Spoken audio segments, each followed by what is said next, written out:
Saya di mana-mana mengatakan, nggak usah ragu, nggak usah bimbang. Kalau memang Anda, menurut Anda ini yang lebih baik, ini yang baik, ini yang benar, pilih dia.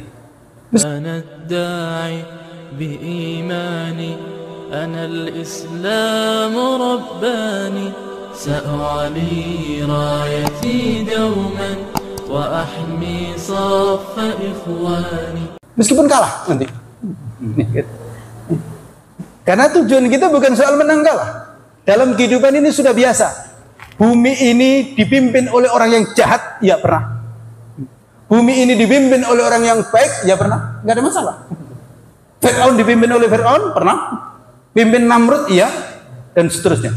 Maka kita yang perlu kita pastikan adalah kita memilih yang benar atau memilih yang asal menang. Nah itu. Kita dalam hidup di dunia ini kan nggak lama, belum tentu kok dia presiden nanti yang jadi itu kita masih hidup. Maka pastikan saja milih yang baik. Andaikan kalah nggak apa-apa, kita punya sumbangan milih yang baik. Andaikan menang, alhamdulillah kita punya sumbangan nanti dia baik. Tapi bahaya kalau sampai kita tahu dia buruk, tapi kita pilih hanya gara-gara nanti dijanjikan menteri. Hanya gara-gara sebelah itu tim suksesnya ngasih 50.000. Kita tahu dia buruk, nggak layak dia itu sebagai pemimpin, nggak layak sebagai presiden. Andaikan di tempat kita jadi ketua RT saja nggak layak. Lu kok kemudian jadi presiden? Andaikan kita tahu sudah nggak layak, dan nggak layak itu banyak faktor. Bisa saja karena usia juga nggak layak, bisa juga karena saking mudanya nggak layak juga. Itu bisa juga. Ketua RT saja kan coba silakan dilihat. Kita menghormatin orang juga ya. Nggak asal. Nah kalau kita pilih, maka hati-hati. Dan jadi, naudzubillah, dosanya mengalir itu. Dia nanti melakukan kezaliman, maka akan mengalir kepada orang-orang yang milih. Akan begitu. Kecuali dia kemudian bertaubat, lalu minta ampun kepada Allah. Ya Allah, saya salah tempoh hari. Saya bertobat dan kemudian mengatakan kepada masyarakat, kami salah dulu milih ini. Termasuk ya, mohon maaf, boleh bertobat itu. Yang dulu milih yang ada kok kemudian zalim, bertobat kepada Allah Subhanahu wa taala. Saya aja kepada beberapa tokoh dulu yang pernah membawa dia gitu, sampai kemudian berkuasa, tobat. Iya, tobat kepada Allah Subhanahu wa taala. Karena gara-gara itu. Lalu kemudian terus melejit. Maka bertobat kepada Allah. Jangan diulangi lagi. Tapi sayang, justru ngulangin lagi. Oh ini dulu, masya Allah. Oh menunjukkan ini. Nah, sekarang, enggak, memang ini dia bagus. Kan gitu. Mudah-mudahan yang di samping saya tidak.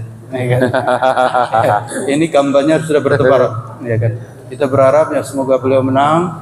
Kalau menang bisa mengungkapkan kalimat yang adil, inda sultanin jaya. Mengatakan yang hak. Ini salah, Pak. Nggak terlalu peduli partainya setuju atau tidak. Gitu. Karena sekarang anggota DPR itu susah juga. Nggak bawa jati diri, bawa partai. Nggak bawa aspirasi rakyat, bawa partai. Gitu. Apa kata ketua umum partai, itulah yang diperjuangkan meskipun salah.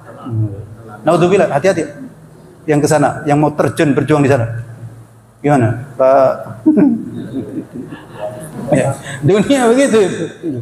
Siapa? Lihat, ada nggak anggota DPR yang kira-kira mau berseberangan dengan partainya? Ada nggak? Nggak ada itu. Susah dicari. Akan ada. Insya Allah. Tapi ada biasanya 1, 2. Petugas partai kan? Petugas partai. Presiden saja petugas partai. Ya gitu. Apalagi sekedar anggota DPR. Petugas partai.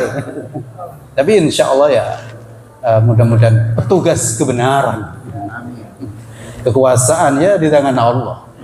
Maka kalau sampai menjadikan kekuasaan di tangan rakyat, ya itu yang hati-hati, jangan sampai kita kebawa ke sana. Ini soal pemahaman. Memahami demokrasi kalau itu sekedar sebagai sarana, insya Allah ya boleh. Saya tidak mengatakan nggak boleh, tapi insya Allah setidaknya masih boleh. Gitu. Masih boleh. Kalau itu sebagai sarana, cara bukan sebagai sebuah ideologi. Gitu. Lain kan itu. Ini diantaranya penjelasan Yusuf Qaradawi begitu. Beliau masih ya membolehkan nggak apa-apa kalau itu sebagai cara. Gitu. Kan ini cara saja pemilihan kan. Kayak pemilihan ketua kelas lah. Saya berulang kali pemilihan ketua kelas itu ya pakai cara suara terbanyak. Tapi kan semuanya doa situ. Dan yang terpilih itu ada ini biasanya ini calon-calon yang terbaik dulu. Di kelas itu kan ada yang terbaik baru dipilih. Bukan yang terburuk, bukan yang paling nggak masuk lalu jadikan ketua kelas. Kalau ada begitu, pasti ya Pak Guru nggak boleh. Jangan ini. Jangan ini nggak pernah masuk kamu. Nanti kalau menang bahaya. Demo guru gitu. Seharusnya ada yang begitu. Gitu. Jadi demikian.